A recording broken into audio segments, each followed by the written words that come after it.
Now, when interest rates are rising, that tends to result in gains for financial stocks.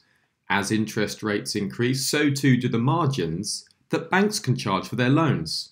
Rising debt repayments, especially in a very fast-moving rate change environment, means that banks' earnings can gain too, especially when consumers are unsure of what the interest rate charge should be. So with interest rates rising around the world and the Federal Reserve on course to keep hiking rates into next year, is this a great time to consider investing in financials?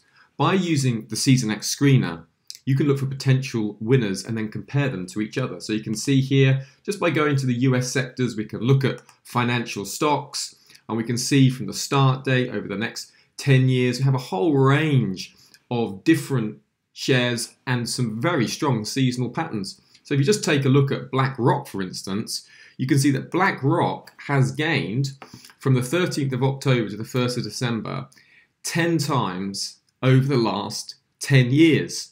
And you can also use the comparison feature to compare it with another major stock that we saw on the screener. So let's say we want to compare it with the Bank of New York, Mellon Corporation, and then we can compare the strength of the seasonal pattern with each other. You can see actually they have very similar strengths over this seasonal period. So is this time to invest in financials? Using Seasonax makes it effortless and easy to screen huge reams of data in just a few seconds. And so if the Federal Reserve continue on their aggressive rate hiking cycle, financials could be one benefit, one sector of companies which should be set to benefit. Major trade risks. The major trade risk here, of course, is that if the US has a very hard landing, that can result in debt defaults, which can be negative for certain financial banks. Remember, don't just trade it, but Seasonax it.